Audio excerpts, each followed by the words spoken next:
بسم الله الرحمن الرحيم اللهم صل على سيدنا ونبينا محمد. We are on Surah al-Ḥāqqah, Surah number 69, and then ayah number 18. أعوذ بالله من الشيطان الرجيم بسم الله الرحمن الرحيم. We're talking about the day of judgment. All the angels will be there. يومئذ تعرضون لا تخفى منكم خافية. It is a day when you will be presented. All of you will be presented in front of Allah and in front of the angels and in front of each other. So you have to realize that there is no, personal, private room where Allah is going to put you in isolation, and a private interview room. You'll all be exposed in front of each other. So it'll be an open audit. لا تخفى منكم خافية. Nothing will be hidden from you. Nothing will be hidden from you. Khafiyah, nothing. Khafiyah is something that's hidden. Khafi. So here, if you have this translation in front of you, not a single one of your secret acts will be concealed in seclusion, not just from Allah, but from people. Meaning people will see you for who you are. And that's the whole point of the Day of Judgment. As Allah says to us in the dua, وَلَا تُخْزِنَا يَوْمَ الْقِيَامَةِ.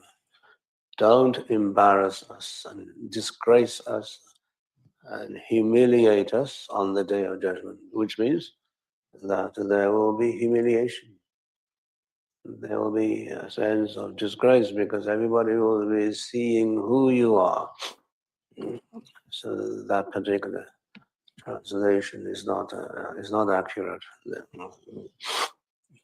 That you will be exposed to Allah, and you'll be exposed to angels. وَجَاءَ رَبُّكَ وَالْمَلَكُ صَفًّا صَفًّا. Your Lord will come and the angels will be lined up in rows, and platoons and columns, so they will see everything. And then human beings will see everything. رَبَّنَا إِنَّكَ جَامِعُ النَّاسِ لِيَوْمٍ لَا رَيْبَ فِيهِ. That you're going to gather us on a day in which there is no doubt. So human beings will be exposed to human beings. Nothing of human beings will be concealed. Everything will be in the open. And that is the point of the Day of Judgment. So nothing is hidden. So we make dua that Allah does not humiliate us and disgrace us on the Day of Judgment. وَلَا تُخْزِنَا يَوْمَ الْقِيَامَةِ. So in this context, when everybody is watching, people will be seeing what's happening to everybody. And you might, if you can picture this, imagine just for a brief moment, you have to realize what's happening in your mind. Picture the Day of Judgment. There's oceans and oceans of people, and everybody's seeing everything that's happening. Yeah. So what's going to happen? فَأَمَّا مَنْ أُوتِيَ كِتَابَهُ بِيَمِينِهِ. As for the one who is given his book, meaning book of deeds, in his right hand. In his right hand. Book of deeds, mashallah, are your actions that are recorded by the angels on the right and the left, and they will produce the book, the scrolls, and they will hand it to the angels, and the angels will hand it to each individual. But this individual will receive his book of deeds in the right hand, in front of him.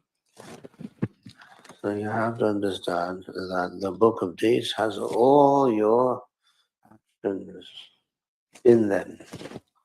What is the nature of the book? Only Allah knows. But what you must appreciate is that since it's all your recorded actions, it's going to be a mighty big book. It's not going to be a pamphlet or a flyer. It's going to be a huge book. And a huge book, as you know, is going to be heavy, mighty heavy. So the word yameen here refers to the barakah that Allah subhanahu wa ta'ala places in the right hand. And that barakah will allow you to receive your book very easily, comfortably, where it's not a burden for you to carry the book. That's why it's in the right hand. And that's what the Prophet says. Ibda bil yameen. We start from the right hand, where the barakah is in the right. So when you're given your book of deeds in the right hands, and you are now, the first sign that you are blessed and saved is that you receive your book in the right hand. Okay, a great blessing. Allah give us all our books in our right hand. But it's easy for us to carry the book, even though the book will be super heavy. The barakah of the right hand, Allah will make it easy for us to carry the book. And be happy with the book in our right hand. The right hand is also suggesting that we won't need to carry it with the other hand. It will be light for us, and we'll just carry it in one hand. Okay. So all your good deeds that you have done, they will be written in that book. Nowadays, obviously, you don't want to go that way, but it will be a physical book. It'll be a book. It won't be a chip, right? Right. It will be something like it's on a smartphone or a tablet or something. It will be a book, inshallah. Right. What I'm saying is that we have to appreciate Allah subhanahu wa ta'ala records everything for proof. The procedure, because it's Day of Judgment. Yeah, Allah will not commit any injustice. La dhulmul yawm. There's no injustice on that day, so everything will be recorded so that you can bear witness and testify. And the book will bear witness and testify. This is what you did, this is what you did, this. So that's how Allah subhanahu wa ta'ala will honor a certain group of people by, number one, choosing them to receive their book of deeds in the right hand, the yameen, which has barakah, and because of the barakah, they're able to carry and lift the book very easily and not be burdened by the weight of the book, which I assume will be so heavy, so heavy. Just the thought of having your deeds exposed is enough to make you stop and think, okay, what am I doing? All my actions are ما لهذا الكتاب لا يغادر صغيرة ولا كبيرة إلا أحصاها. As you guys read in Surah Kahf. What's with this book? It doesn't spare any minute detail. Every detail will be in that book. MashaAllah, alhamdulillah. So it's monumental. And Allah is doing this with everybody. All human beings will be given their book. Those, inshallah, who are fortunate will be given their book in the right hand. And then فَيَقُولُ هَاؤُمُ اقْرَءُوا كِتَابِيَهْ, and he will be happy and rejoicing. And he will say, look, read my book. This is my book. I've won a prize. He will be parading the plains of the mahshar, showing everybody his book, and he's showing that I'm able to carry my book in my right hand, so he'll be happy. So it will be an honor. You know, when you do a lap of honor and you get an ovation like that. So this will be an honor, this will be an ovation. Everybody will see, subhanAllah, this man is so lucky, he was good, he did good deeds. Uqra'u kitabiyah. Here, come here, look at my book. It is majestic, it is super good. My story is good, the ending is good. Everything about my book here is good. And he will display his book and almost show off his book to everybody because he's happy that Allah has given him his book in his right hand. So this is the sign of ultimate triumph and success on the day of judgment. This is how we must prepare ourselves for that day, for that moment where we are now given our judgment. Basically, the first step is that you find your book of deeds in your right hand. Well, that's them. On the other side, however, because the Quran is a book of guidance and it's going to bring about the total reality of reality, al-Ḥāqqah, the one that separates between the truth and falsehood. So the Ḥāqqah will separate the good from the evil. So now this is for the good people. How about for the unfortunate people? Yeah. Inni dhanantu anni mulaqin hisabiya. Indeed, I was always assuming and thinking that I am going to be meeting my hisab here. Dhanantu means assuming in a very positive way, which sometimes the Quran uses this terminology. I was always assuming that I will be meeting this here hisab and reckoning of mine. The ha, the in hisabiyah, you see there's a ha there at the end of the word, hisabiyah. That ha is what they call high sakta. The Arabs will sometimes use a ha for stopping. So it's called high sakta, just for your information. So I always knew and assumed that I will be meeting my hisab, my auditing. And this is now the result of my belief. As you see the result of my belief. This is my belief that Allah will give me this moment, and I have now received this moment of truth. So this is now the Ḥāqqah for this person. فَهُوَ فِي عِيشَةٍ رَاضِيَةٍ. So he'll be in a life, now living a life of whatever he wishes. Radiyah. Radiyah means his absolute joy and pleasant. So he will be so happy that he will now continue to live a life of absolute joy and pleasure. في عيشة راضية في جنة عالية, in a very high, lofty garden of paradise. If you can imagine that you're in an open field, very lush, very green, and then you're there, and then all of a sudden suspended almost in the air, there is this beautiful garden. Beautiful garden.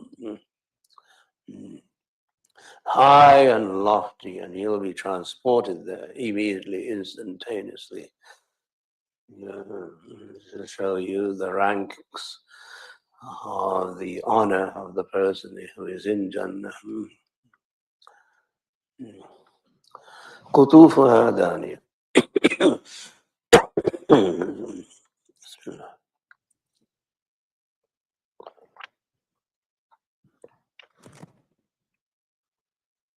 One of the most distinguishing features of Jannah is the fruits will be brought forward to the mouths of the people in Jannah. So you won't have to get a ladder and climb it, and then pluck it, or peel it, or cut it, or anything else.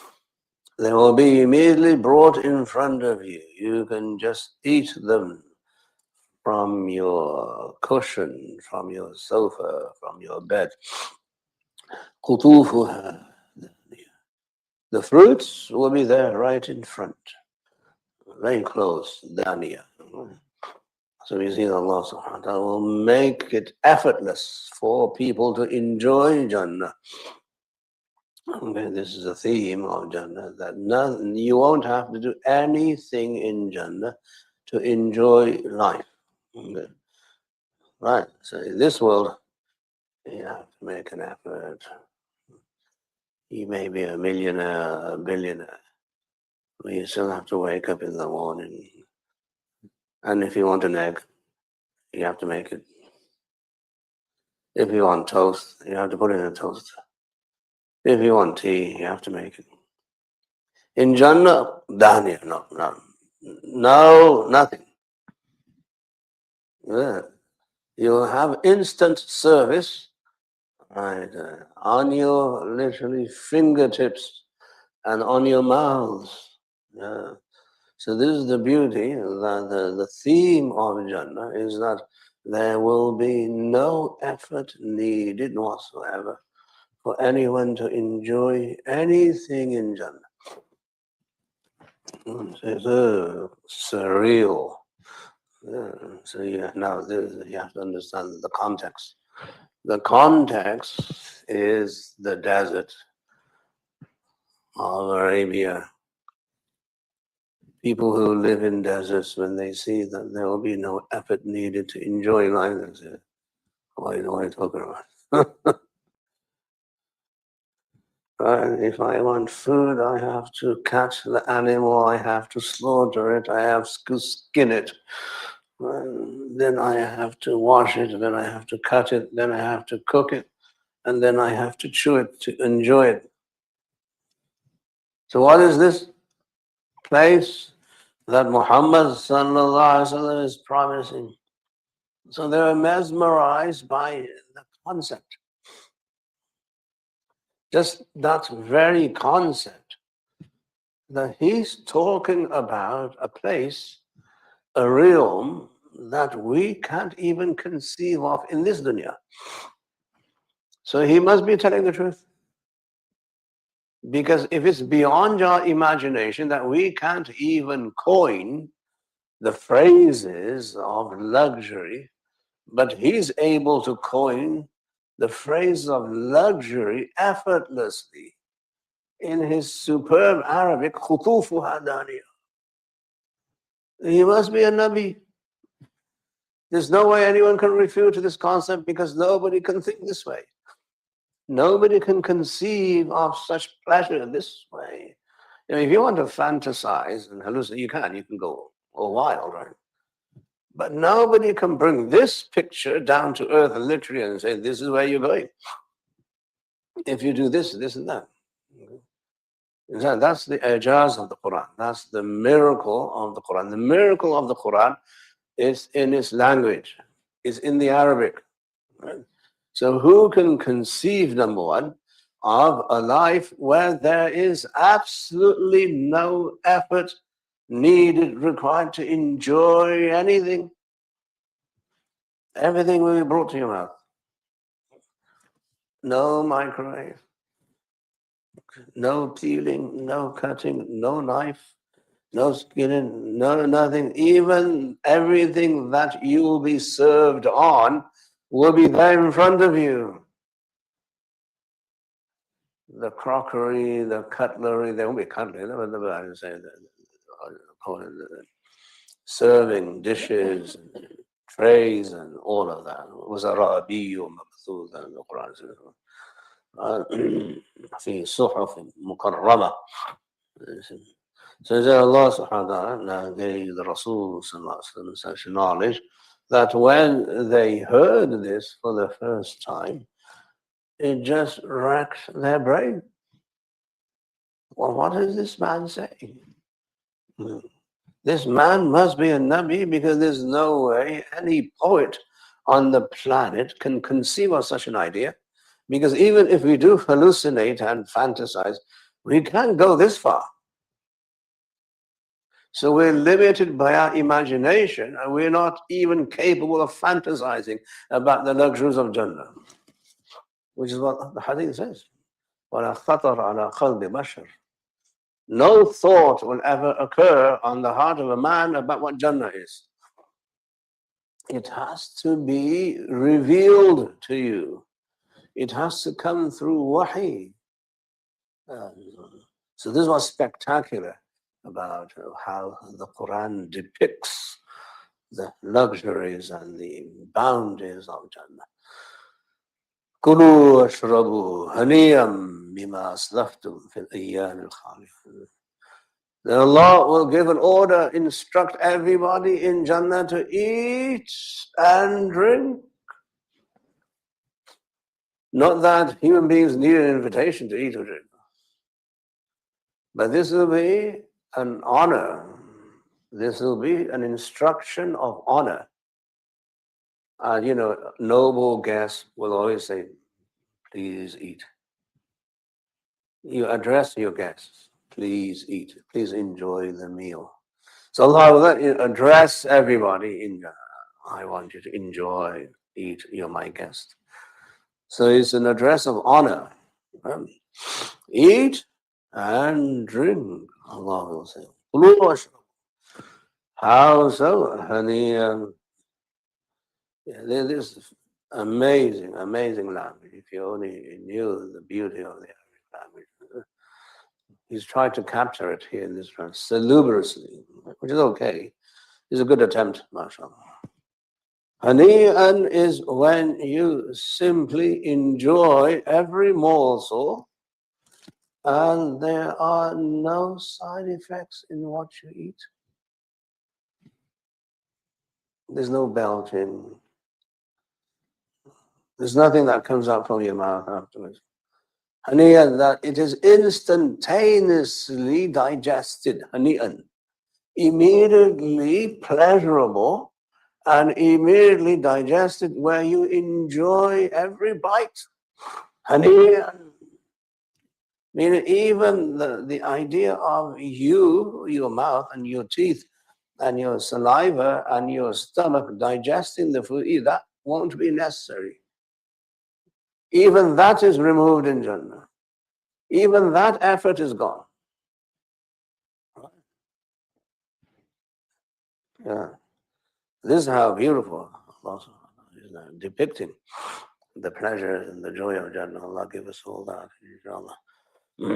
بِمَا أَسْلَفْتُمْ فِي الْأَيَّامِ الْخَالِيَةِ. Because of what you had left in the days that were empty, the days of the old. Khaliya, days of the old. Khaliya, there's an idea of, what do you call it? Emptiness in the word khaliya. Meaning that in the dunya, there were times and moments and days and weeks and months where you were simply empty. How? You're bored to death. You didn't know what to do with yourself. So you had two ways. Either you could resort to haram to occupy yourself, or you can be bored to death and not commit a sin. If you choose to be bored and not commit a sin and not be super excited, and everybody wants to be super engaged, excited, doing things, active, blah, blah, blah, then in their quest to be active and, excited, they commit haram. So they filled the vacuum with sin and haram. The pious people will leave that space and time empty. So they will tolerate the boredom. They will tolerate the monotony. They will tolerate the emptiness. Why? Because this is the reward. You will end up in a place where there will be no boredom, period. You'll be, what you call, exceptionally ecstatic with everything you see, you feel, you smell, you touch, you eat. So your days of boredom are now replaced with days of ecstasy. al-Ayyam al-Khaliyah, empty days, previous days. So this is how Allah said, now you can enjoy forever. Why? Because you made the ultimate sacrifice of staying away from sin and not resorting to excitement and pleasure and following the nafs in the dunya. This is the result of your sabr. This is the result of your sabr, your patience in the dunya, that you stayed away from sin because you were patient and because you knew this day was going to come. Alhamdulillah, now it's come. So Allah will give the order, eat and drink and be merry and be happy because of what you have, passed in the early days of your life, in the empty days where,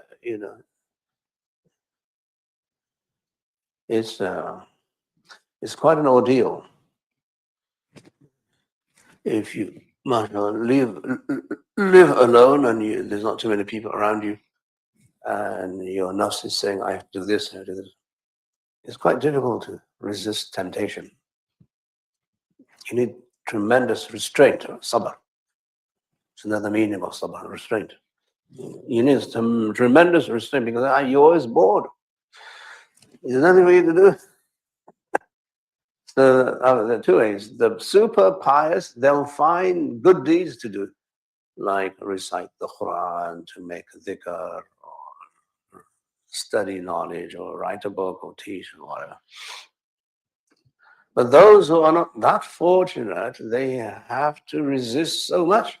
And as a reward for their resistance and patience and tolerance, Allah subhanahu wa ta'ala will reward them infinitely and eternally by giving them this ability to enjoy everything effortlessly.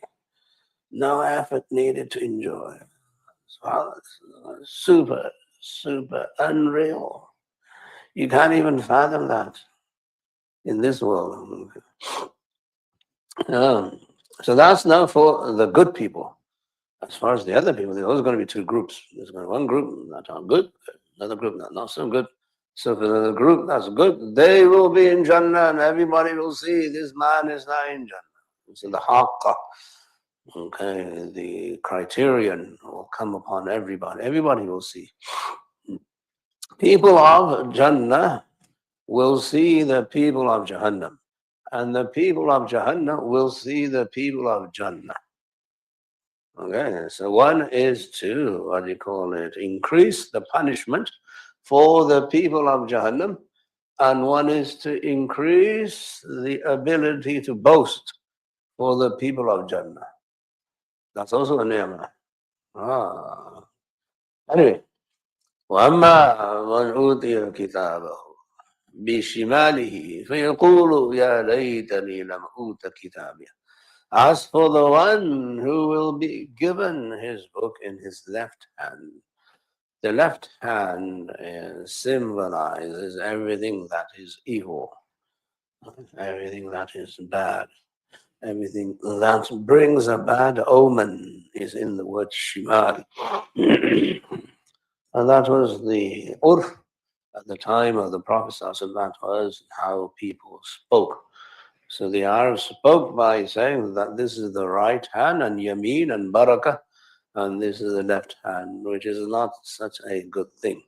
Now, you don't want to go overboard and say, the left hand is no good. Don't say that. It's an expression. It's what you want.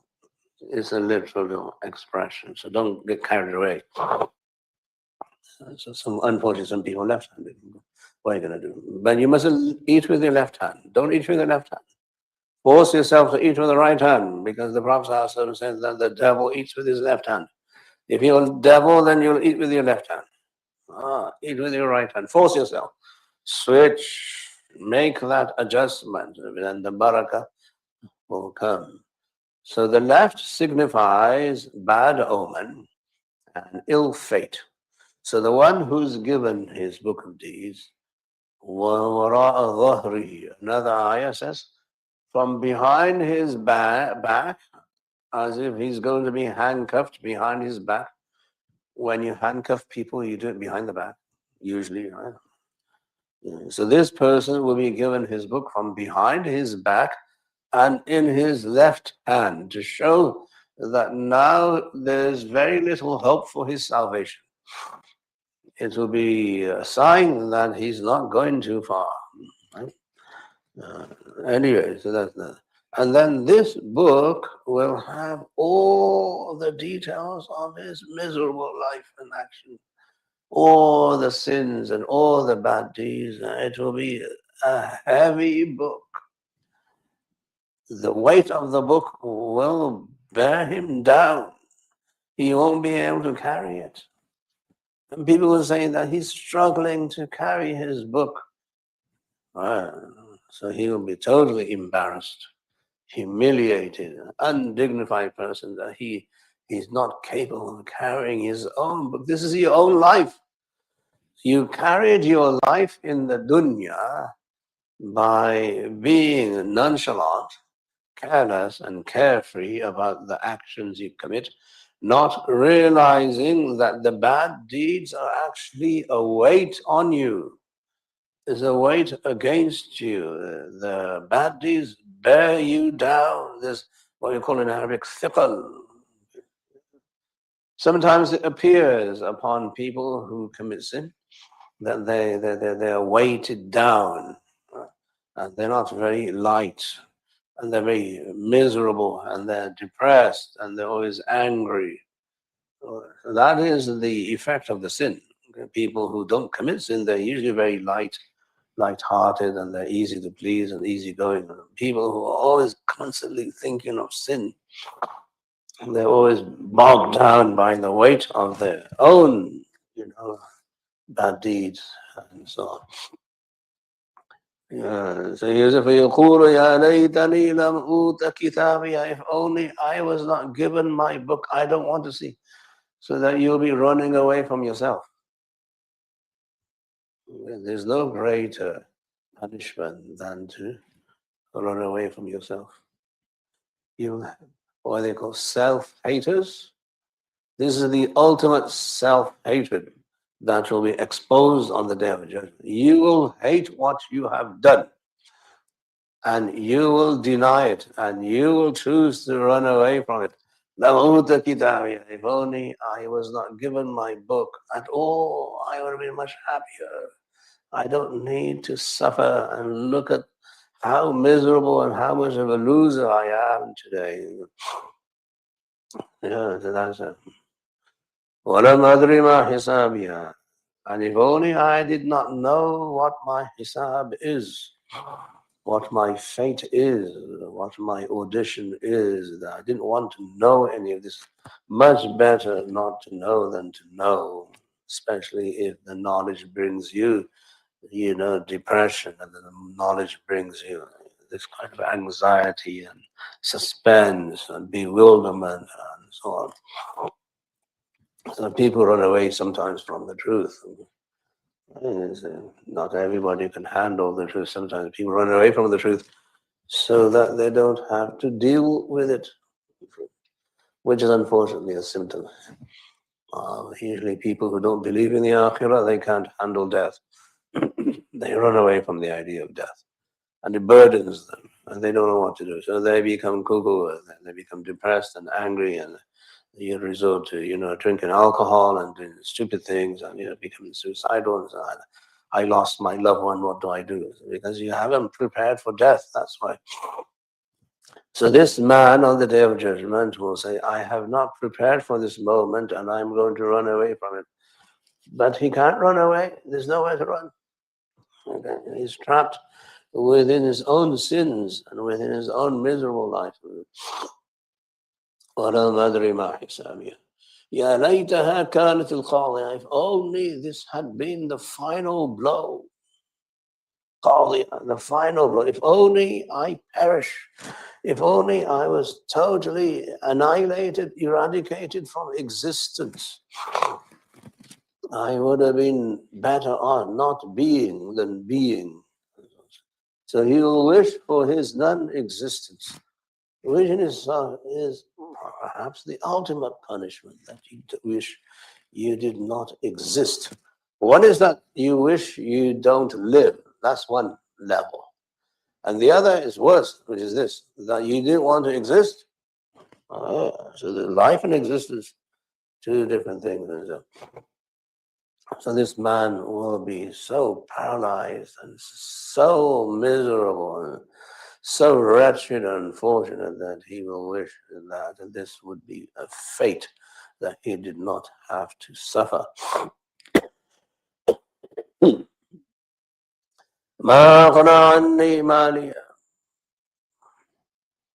None of my wealth or belongings has helped me whatsoever. Nothing has helped me. I had so much money, I had so much time, I had so many assets, I had so much, what do you call it, in terms of, assets in the world. But nothing has helped me. I left everything in the dunya, and that didn't come with me, and I'm here left, bereft, penniless, and hopeless. Nothing has helped me whatsoever. So he'll be in a total state of absolute dejection, remorse, and all of that. None of my assets or wealth has helped me any. That's why you should spend it while you're alive. People who hoard money, you have to tell them, ain't going to help you in the grave. Why are you hoarding money? Spend it, give it in sadaqah, charity. Let somebody else use it. Why are you hoarding? Hoarding. That's what this is. This will come back to haunt you. If only I had used my money and enjoyed my life, or at least shared my money and wealth with people, it would have helped me here today. No, nothing of that. People become scared of poverty. If I give money, then my bank balance will go down. So the state that the Prophet ﷺ wanted the Muslim Ummah to be at was that you have to be charitable and you have to give. The Quran says, يَسْأَلُونَكَ مَاذَا يُنْفِقُونَ قُلِ الْعَفْوَ. They ask you, what should they spend? Tell them, O Muhammad, they should spend everything that is a surplus. If you don't need it, spend it. Even if you're spending on yourself, at least it's spending. It's no good in the bank. It is useless. Right? I ain't going to help you in the grave either. Right? So that's the idea is that your what do you call it, attitude in the dunya will come back on the day of judgment, and this will be the result. My wealth hasn't helped me any. I hoarded it, I kept it, I saved it, I invested it, and then I was 70 years old and I died. I was 80 years old and I died. What have I left? I've left $10 million, $1 million. So that's not good to you. The Abu Bakr Siddiq, the philosophy of the Sahaba, mind-boggling philosophy. He said to his people that when I die, bury me in these clothes of mine. make the kafan from these clothes. So they say, you're the Khalifa. We'll buy you a nice kafan. A nice clothing, cloth. I said, no. Give that nice cloth to someone who's alive. It's no good to me, I'm dead. You see how much vision and taqwa they have? See how they think. So if we think that, oh, I got $5,000 in the bank, it's no use to me. Somebody comes and asks, can you give us a donation? Oh, you'll give $5. So the Quran says, spend that what is surplus, excess. That's going to come back to help you. And the beauty of Islamic economics is that وَمَا أَنفَقْتُم مِّن شَيْءٍ فَهُوَ يُخْلِفُهُ. SubhanAllah, Allah doesn't stop giving. Whatever you spend, the Quran says, Allah will replace it. Ah. So even if you want to get rid of it, Allah will give you more. You know how it was? مَا نَقَصَ مَالٌ عَنْ صَدَقَةٍ. That wealth does not decrease because of sadaqah. What are you talking about? He said, I have $100 and I give $50. My bank balance is now $50. It's reduced $50. Allah says, no, فَهُوَ يُخْلِفُهُ. Allah will replace it. He'll give you another $50. That's the yaqeen that people should have. The Sahaba had that yaqeen. That's why they spend everything. They enjoy themselves in this dunya. Here you have octogenarians, mashallah, buying a Mercedes. What do you call it? This open top. Mercedes. They're 80 years old. They can barely handle the steering wheel. So they think they made it. You're about to die tomorrow. Why didn't you use your money when you were 50 years old, 40 years old? Why are you waiting until you die? The pathetic attitude of, not understanding even how to live in the dunya is an adhab itself. Right? It's a curse that you can't even use your own money. So this person will go around, total remorse, dejection, failure, nothing that can describe his plight. Halagani Sultania. This is the kicker. Halagani Sultania. That my power, authority, my wilaya, my assumed, wilaya in the world, my assumed authority in the world has killed me. Halaka, destroyed me. I thought I owned this. I thought I had this prerogative. I thought I could control this. I thought I could make changes here. I thought I could influence this.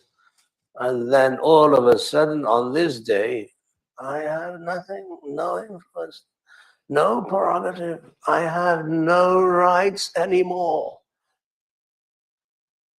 I can't even find a lawyer who can say that I'm going to stand up for your rights because he's probably in hell too.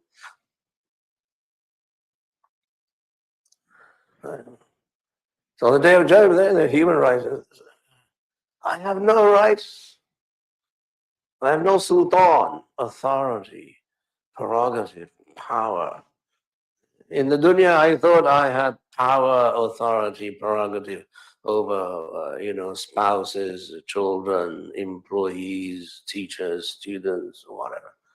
Well, today, I have nothing. It destroyed me. Whatever I assumed I had in the dunya has been stripped away from me very ferociously and violently, where I have nothing left.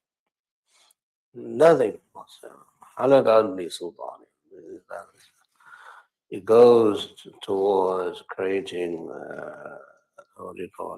humbleness and a sense of God-fearing in the person who reads this, that don't assume you're the king of the jungle.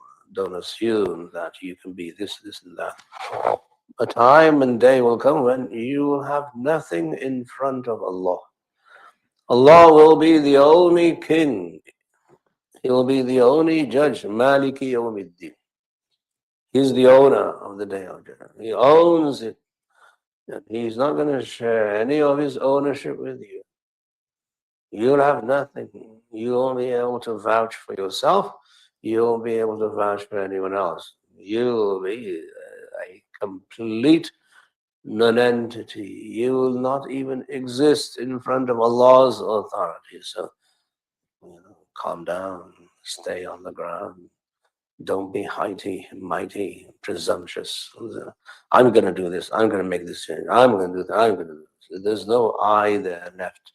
So your ego is now totally annihilated by force. The divine force, the divine power that annihilates everything. Kullu shay'in halikun illa wajha. Everything is now going to be subject to annihilation except Allah subhanahu wa ta'ala's wajh and his countenance and his face. So prepare for that day where if you just spend 5 minutes a day thinking about how useless you will be on the Day of Judgment, this will create in you a sense of taqwa, a sense of dependence on Allah's rahmah. And that will force you to make dua, Allah, put me under your rahmah in both worlds. Keep me under your rahmah. Keep me under the shade of your rahmah, under the shade of your throne, and the shade of Jannah. Once you have that attitude, now you are a reasonable human being. You're going to be kind, generous, ethical. You won't deceive anybody. You won't cheat anybody. You won't rob anybody. You won't hurt anyone. You won't kill anybody. Now this creates a sense of a social order which no other system can. Islam creates a sense of social order which politics cannot, which military regimes cannot, which doctors, lawyers, scientists, engineers, they cannot create this system of a social order where people do things because they fear the Day of Judgment. They fear Allah subhanahu wa ta'ala. So fear then motivates you to be a better human being. And what else do you want in life? I say religion is no good. It depends how you apply religion, right? And which religion are you applying? If you apply the religion that someone else is your redeemer, then you can do what the heck you want. There's no law and order if you believe that someone's going to save you. The only way you'll have law and order if you say, "La taziru waziratun wizra ukhra." No one carries your burden, brother. There ain't going to be anybody carrying your burden on the Day of Judgment. You have to carry it, your own load. So now, which religion are you following? One is a false religion, which allows you to do whatever the heck you want, because everybody's going to heaven. Right? And if you do something wrong, you just go to the priest and confess, and that's it, finished class. End of story. So how stupid can you be? So I'm saying is that this Islam, which is called a religion of what we call, responsibility. Islam gives you a sense of human responsibility, that if I'm doing something, I'm responsible for the consequences of my action. And the consequences of my action will be brought forward on the day when Allah will judge. So I better prepare for that judgment here. So that stops you from being greedy, from being violent, from being racist, from being a dictator, from being super arrogant. So this now, this idea of taqwa in front of Allah makes you a better person, and it makes the community, society a better community, better society. That's the cure for all human illnesses, Islam. But it has to be applied correctly. You have to apply it the best way. The way the Prophet ﷺ did and the Sahaba did. And then it makes you kuntum khayra ummah. The best of all people is when you understand how this is done. So So taqwa, which means fear, is a motivating factor for the, what do you call it, benevolence of all human people and human society. But if you don't apply it properly, then yes, maybe there may be other problems that come along with. But anyway, this man will be totally distraught and total loser. Allah save us from that. And then the other ayat will talk about the very severe punishment that will be meted against this person. You'll see that next time. Around. Allah save us, protect us from all the torments of the Day of Judgment. Allah give us our book of deeds in our right hand. Allah allow us to enter Jannah. Ameen ya Rabbal Alameen. Wa sallallahu ta'ala ala khair khalqi. Muhammad wa alihi wa sahbihi ajma'in bi rahmatik.